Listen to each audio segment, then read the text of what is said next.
Since you report for work on a daily basis, do you already feel safe leaving your home? And what are the precautionary measures you practice daily?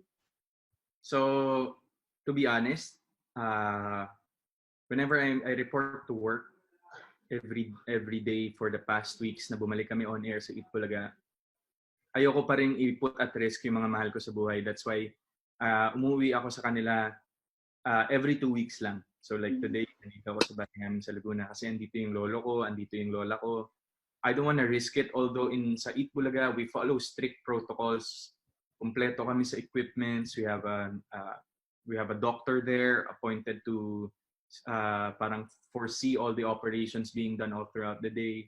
Sanitation of hands, mask. Yun, kumbaga, before I go home, after a week's work sa Itbulaga, kina-quarantine ko yung sarili ko kasi I don't want to risk it. Kahit pa walang nararamdaman, since the symptoms of COVID is asymptomatic, hindi mo yan makikita agad.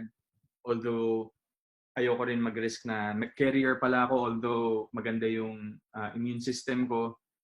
Pero dala ko yung virus and then naipasa ko siya dun sa mga taong mababa ang immune system, especially dun sa mga kasamang lolo't lola ko dito sa bahay. I don't want to risk that. So, yun, yung precautionary measures that I take because now that I'm going back to work and being more exposed outside is really the priority.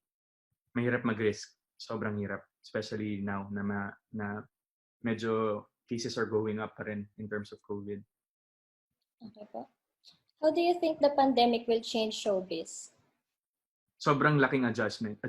Like, kung magtataka yung mga tao, we went back on air sa All Out Sunday and yet parang lahat pa rin kami is work from home. Ayaw pa rin i-risk ng network dahil hindi pa tayo masyadong kulang pa siguro or hindi pa ready yung mga equipments natin para makabalik na tayo on air. So like now, may mga projects na ino-offer. Siguro what's really kung ano yung nakakalungkot dito sa nangyari is mas less yung mga taong magkakaroon ng trabaho in terms of showbiz kasi sa atin dito sa GMA, yung mga tao, syempre daily basis din yan, bayad nila per day. So parang nagulat ako like sa Itbulaga, from a normal 600 people operation daily, parang we're cut down to 150 na lang and then rotation na lang siya. Parang after 1 week, Team A, tapos a week after that, Team B naman.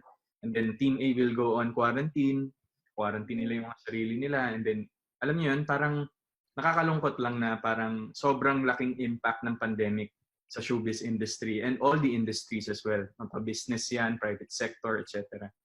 Kaya, what we're all praying is that sana magkaroon na ng vaccine immediately para unti-unti na tayong makabalik sa dati nating normal na buhay kasi so far this is our new normal and we have to accept it.